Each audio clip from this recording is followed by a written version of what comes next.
કુલ કાર્ય W બરાબર તમે લખશો W1 plus W2 plus W3 plus W4 સીધું સમેશન લઈ લેવાનું કારણ કે આ અદિશ રહે છે એને કોઈ દિશા હોય નહીં. ચલો W1 ઇક્વેશન 1 પરથી 0 થયું પ્લસ W2 એટલે તમારું જોડે થશે minus AQ² upon D clear plus W3 W3 આપણી જોડે શું આવશે જો W3 આપણને આ મળ્યું છે એટલે અહીં તમે લખશો minus AQ² upon D in bracket 1 minus 1 upon root 2 clear આ W3 મળ્યું પ્લસ W4 શું આવ્યું તો minus AQ² upon D in bracket 2 upon under root 2 clear આટલી વસ્તુ અને મોટો કૌંસ કરી દો એવું ચલો હવે બધાનું સમેશન તમારે લેવાનું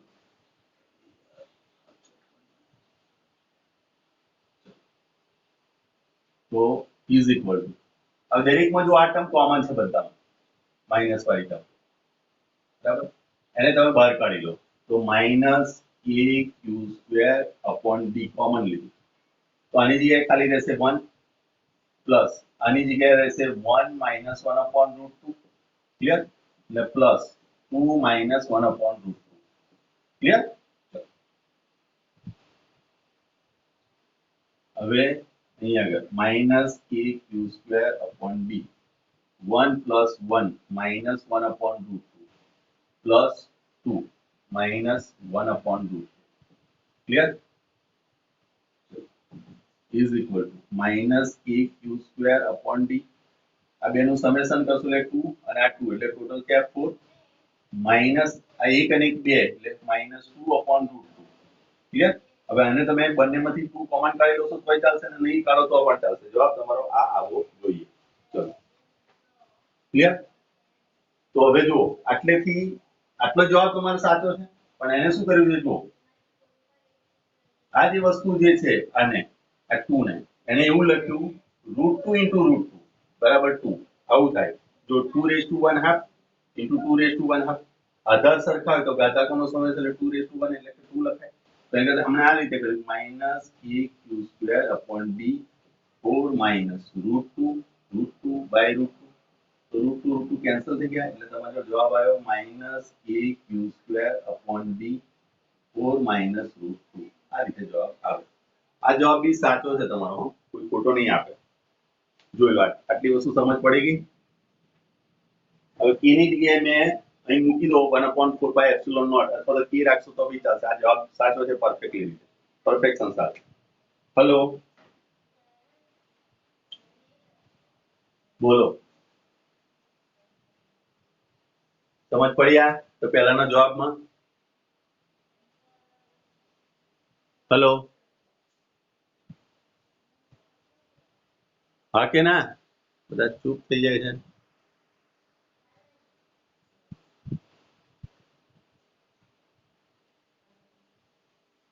હેલો અવાજ નથી આવતો મારો ઓકે ચલો આગળ જઈએ હવે તમને શું પૂછ્યું છે કે એના કેન્દ્ર પર તમે Q0 વિદ્યુતભાર મૂકો હવે સમજવું તો એના વડે થતું કાર્ય તમારે શોધવાનું છે સેકન્ડ પાર્ટ આપણને પૂછેલો છે કે જો ચાર વિદ્યુતભારોને શિરોબિંદુ પર જકડી રાખીને Q0 ને ચોરસના કેન્દ્ર પર લાવવામાં આવે તો વધારાનું કાર્ય કેટલું થશે એ જોવાનું છે બરાબર ચલો હવે એ જુઓ અહીં આગળ આપણી જોડે ચાર વિદ્યુતભાર છે બરાબર અહીં આગળ E હતો B C અને D અહીં પ્લસ Q હતો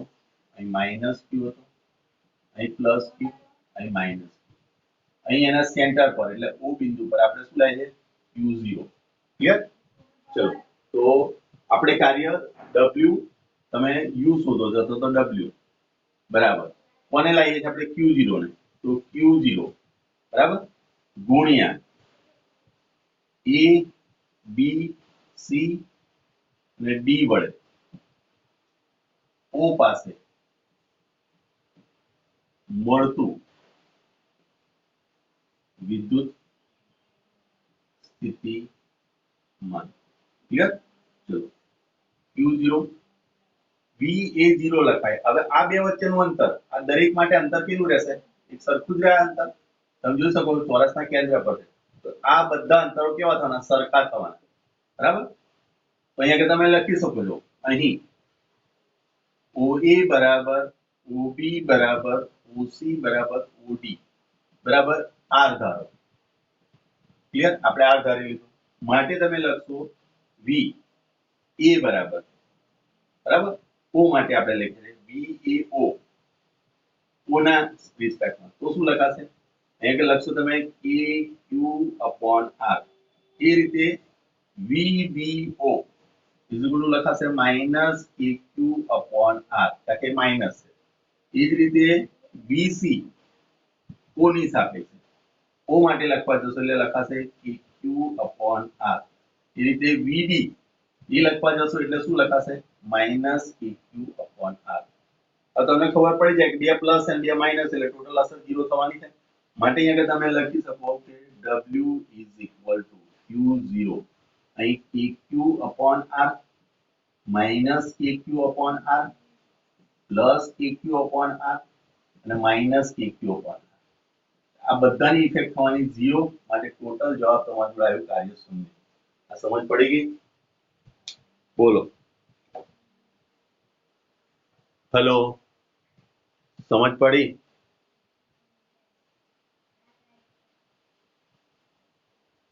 ઓકે ચલો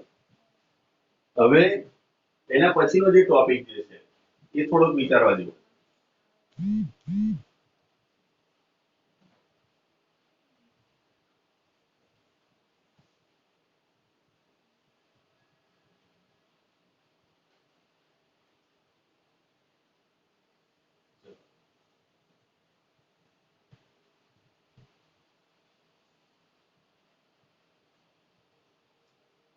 હવે શરૂઆતમાં આપણે એવું વિચારતા હતા કે જ્યારે અહીંયા આગળ માની લો કે 3 ડાયમેન્શન છે આપણી જોડે બરાબર x અક્ષ y અક્ષ અને z અક્ષ આ O બિંદુ છે અને કોઈ બિંદુ P છે હવે હું અનંત અંતરેથી એક વિદ્યુતભાર Q ને બિંદુ P પર લાવું છું તો થતું કાર્ય કેટલું Q વિદ્યુતભારને અનંત અંતરેથી બિંદુ P પાસે લાવતા થતું કાર્ય બરાબર શું થાય બોલો હેલો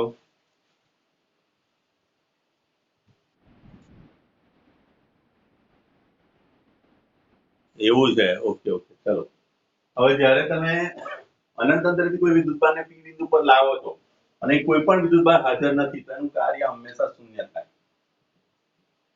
શૂન્ય ક્લિયર ઓકે પણ જો કોઈ બાહ્ય વિદ્યુત ક્ષેત્ર બાહ્ય વિદ્યુત ક્ષેત્ર ગેરહાજર છે પાસે બાહ્ય વિદ્યુત ક્ષેત્ર બરાબર શૂન્ય છે બાહ્ય વિદ્યુત ક્ષેત્ર હાજર હોય તો બિંદુ P પાસે W બરાબર તમે લખશો Q અને V ઓફ R આ રીતે લખાય દાખલા તરીકે તમે Q1 ને લાવો છો બરાબર કયા સ્થાન પર લાવો છો અહીંયા આગળ દાખલા તરીકે R1 સ્થાન સુધી R1 આ રીતે લખાય તો આ રીતે તમારું કાર્ય ગણાય સમજ પડી હેલો જ્યાં V જે છે જ્યાં V જે છે એ વિદ્યુત ક્ષેત્રને લીધે વિદ્યુત ક્ષેત્ર કયું બાહ્ય વિદ્યુત ક્ષેત્રને લીધે મળતું વિદ્યુત સ્થિતિમાન છે ક્લિયર એનો મતલબ એ થયો કે W Q1 * V બરાબર ધારો કે જો V બરાબર 1 વોલ્ટ લેવામાં આવે 1 વોલ્ટ હોય તો W is equal to Q1 into 1 બરાબર ઇન્ટુ જૂલ લખાય ક્લિયર આ કાર્ય હંમેશા જૂલમાં લખાય અને Q બરાબર Q1 બરાબર જો E લેવામાં આવે જો Q1 બરાબર જો હવે હું E લેવામાં આવે તો W બરાબર તમારી જોડે E into 1 joule that means કે લખાય 1.6 into 10 is to minus 19 into 1 into joule that means કાર્ય બરાબર તમે લખશો 1.6 into 10 is to minus 19 joule આ જે વસ્તુ થયું એને આપણે શોર્ટ ફોર્મ ની અંદર કહીએ છીએ 1 ev ક્લિયર એટલે કે તમારી જોડે એક અલગ એકમ આવ્યો અને એક તમને સ્લોટ સમજવાનો મળ્યો કે જ્યારે તમારી જોડે 1 ev કોઈ કહે તો એનો મતલબ થાય 1.6 into 10 is to minus 19 joule અને આ ખાસ કરીને ન્યુક્લિયર પ્રક્રિયાની અંદર પ્રક્રિયામાં ખૂબ જ અગત્યનો એકમ છે આની વ્યાખ્યા તમે એવી રીતે બનાવી શકો જ્યારે એક ઇલેક્ટ્રોન વિદ્યુત 1 વોલ્ટના વિદ્યુત સ્થિતિમાનના તફાવતની અસર હેઠળ ગતિ કરે છે ત્યારે થતું કાર્ય અહીંયા આગળ તમે લખી શકો છો આની વ્યાખ્યા જો તમારે લખવાની આવે તો તમે અહીંયા આગળ લખી શકો છો એની વ્યાખ્યા હું તમને લખીને બતાવું કે 1 ev નો મતલબ શું થાય 1 ઇલેક્ટ્રોન વોલ્ટ કહેવાય એને આપણે કહીશું 1 ઇલેક્ટ્રોન વોલ્ટ બરાબર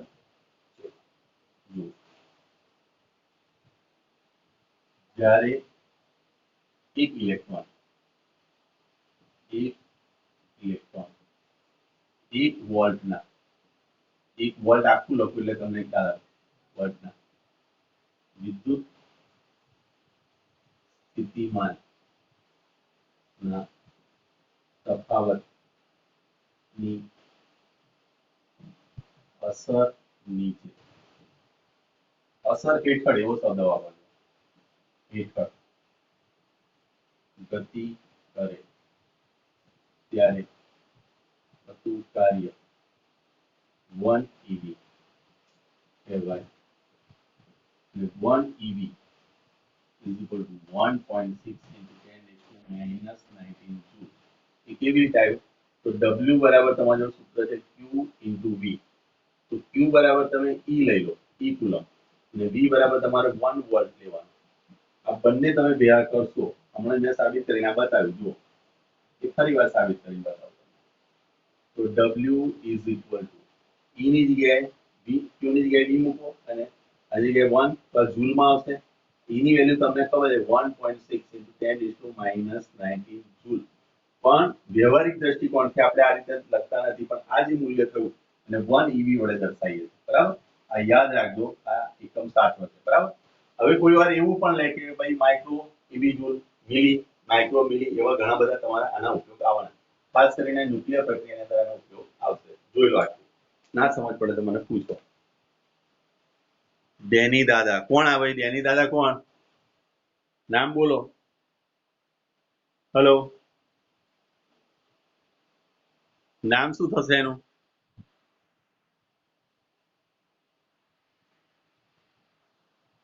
પાટીલ બરોબર છે પણ છેલ્લે જે આવ્યું ડેની દાદા કોણ ભાઈ ડેની કોનું નામ છે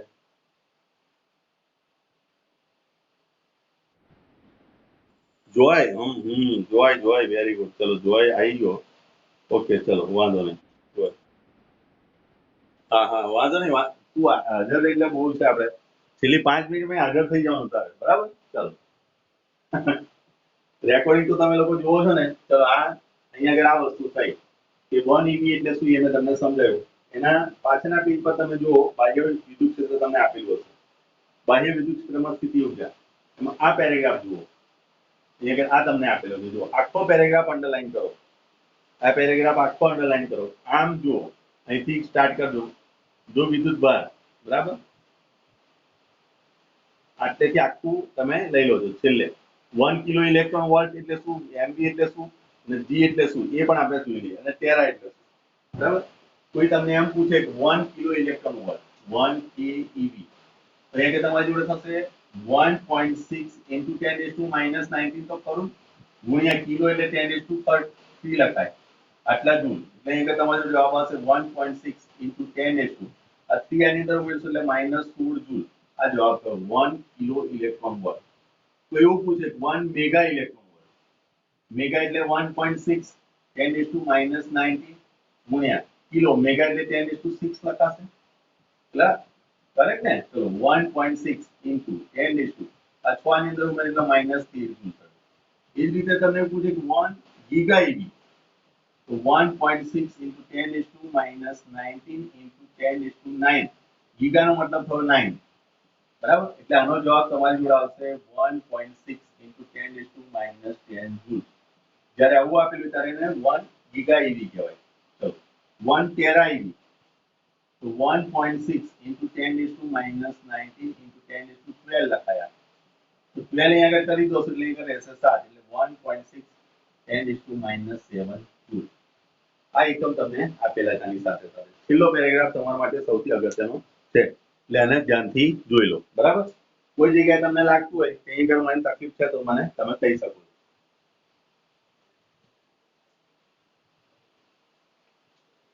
બોલો જઈએ આગળ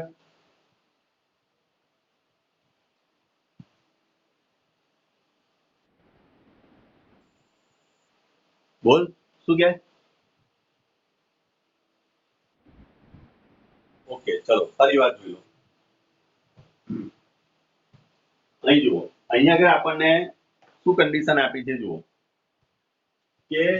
જ્યારે ઇલેક્ટ્રોન 1 વોલ્ટના વિદ્યુત સ્થિતિમાનના તફાવતની અસર હેઠળ ગતિ કરે દાખલા તરીકે આ બે પ્લેટ છે આ બે પ્લેટ વચ્ચેનો વિદ્યુત સ્થિતિમાનનો તફાવત 1 વોલ્ટ હોય 1 વોલ્ટ અને આ પોઝિટિવ પ્લેટ છે માઇનસ પ્લેટ આ પ્લેટ પરથી આ પ્લેટ પર એક ઇલેક્ટ્રોન જ્યારે ગતિ કરે એટલે અહીંયા કેટલું સ્થાનાંતર કરે આ પ્લેટ આટલું કાર્ય કરે એ કાર્યને 1 ઇવી કહેવાય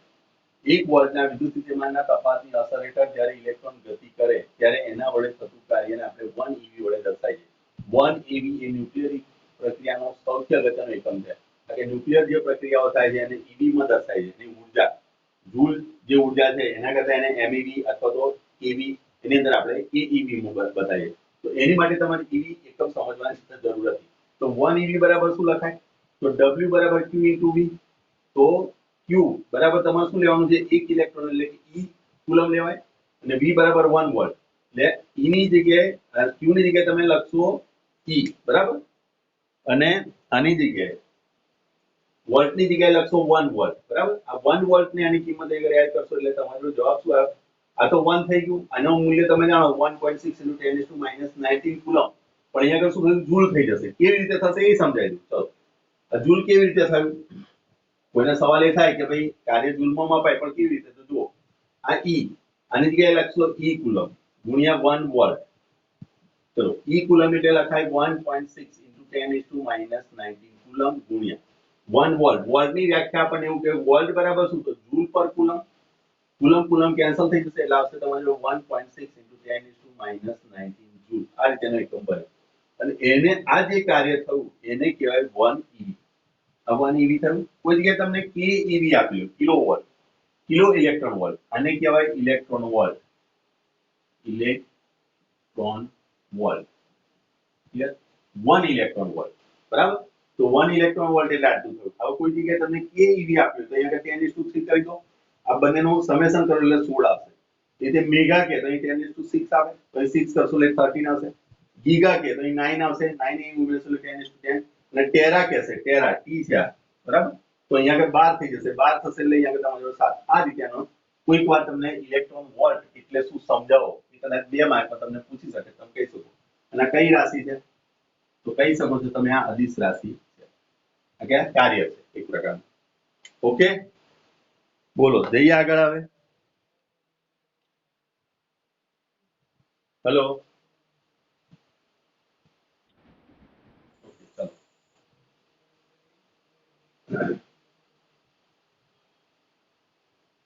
ધ્રુવી સુવાલ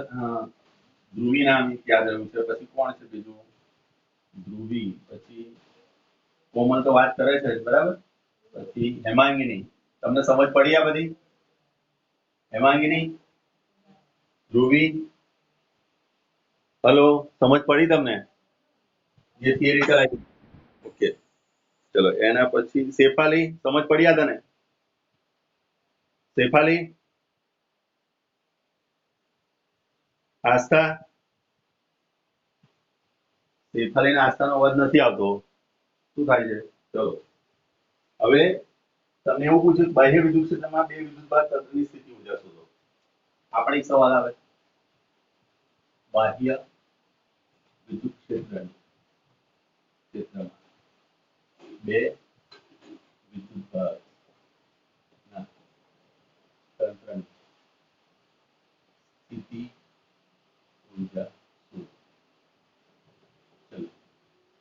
હવે અહીંયા આગળ જુઓ, જ્યારે બાહ્ય વિદ્યુત ક્ષેત્ર ગેરહાજર હોય તો એને લાવવા માટે થતું કાર્ય શું થયું? જ્યારે બાહ્ય વિદ્યુત ક્ષેત્ર ગેરહાજર હોય, ચલો આપણે જાણીએ છીએ કે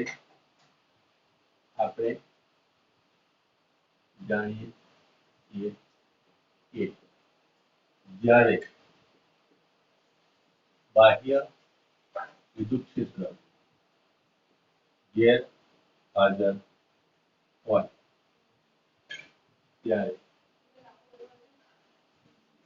ત્યારે આપેલ બિંદુ એ વિદ્યુતભારને લાવવા માટે થતું કાર્ય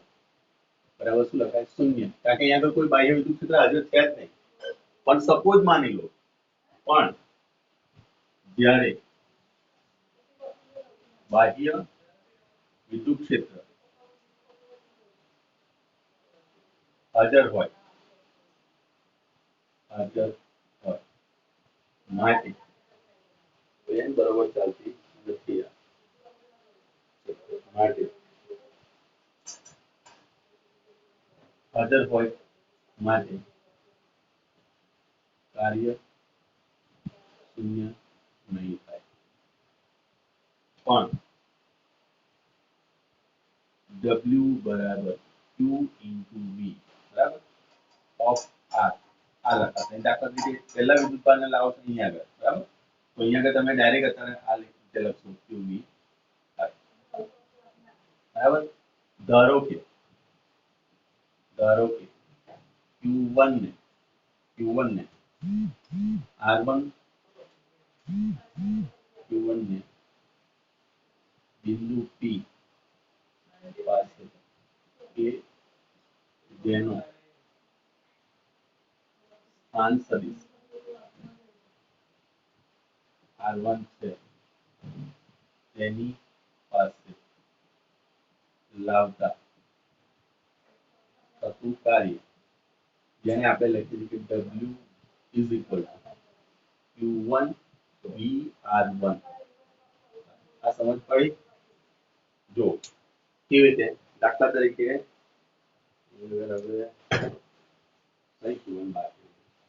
માની લો કે આ એક અહીં આકૃતિ નથી આપી, અહીંયા આગળ કોઈ ક્ષેત્ર હાજર છે બરાબર, અહીંયા આગળ તો હવે અહીં ક્ષેત્ર હાજર છે બાહ્ય ક્ષેત્ર હાજર છે ને અહીંયા આગળ કોઈ બિંદુ P છે, આનો સ્થાન સદિશ R1 છે. હવે અનંત અંતરથી કોઈ વિદ્યુતભાર નહીં લાવવાની કોશિશ કરીશ Q1 તો આનો વિરોધ થવાનો, તો કાર્ય તમારે કરવું પડશે. એટલે કાર્ય કરવું પડે છે માટે અહીંયા તમે લખશો Q1 VR1. એટલે આની પાસે અહીંયા જે થતું કાર્ય W બરાબર શું લખાશે? Q VR1 લખાય આ સૂત્ર પરથી. V બરાબર W/Q તો લખી શકો W is equal to Q into V. એ સૂત્ર અહીંયા આગળ છે. આ Q into V છે. આ તો મેં તમને સ્થાન સદિશ બતાવ્યો. આટલી સમજ પડી? હેલો, હા કે ના? બોલો. ઓકે, કોઈ કન્ફ્યુઝન નથી ને આમાં? ચલો ઓકે, એટલે આ જે કાર્ય આવ્યું એ કોને કારણે આવ્યું? બાહ્ય ક્ષેત્રને કારણે. બાહ્ય ક્ષેત્ર બરાબર, આ બાહ્ય ક્ષેત્ર વડે થતું કાર્ય એને હું W અત્યારે ખાલી W1 કહી દઉં છું. ચલો હવે એ જ રીતે હવે જ્યારે તમે આને અહીં આગળ મૂકી દીધો બરાબર, આ Q1 અહીં આગળ આવી ગયો, આ એનું કાર્ય થઈ ગયું, આ કાર્ય આપણે લખી દીધું. હવે તમે કોઈ Q2 ને અહીં આગળ લાવો Q2 ને, તો બાહ્ય ક્ષેત્ર વડે આની પર પણ કાર્ય થવાનું. વિદ્યુત સ્થિતિમાનનો તફાવત આવશે એટલે કે W2 બરાબર જો તમે લખવા જશો તો તો એ Q2 અહીંયા આગળ આવશે V of R2 લખાય. દાખલા તરીકે આ સ્થાન સદિશ R2 છે. બરાબર? હવે જ્યારે Q2 વિદ્યુત ભારને R2 સ્થાન સદિશ ને Q બિંદુ પર જેનો સ્થાન સદિશ R2 છે ત્યાં લાવતા બાહ્ય ક્ષેત્રને લીધે થતું કાર્ય W2 બરાબર શું લખાશે આ? તો એ લખશો તમે Q2 ગુણ્યા અહીંયા આગળ તમારી આવશે VR2. ક્લિયર? આ ઇક્વેશન 1 આપી દો અને આ ઇક્વેશન નંબર 2. ચલો આટલામાં સમજ પડી?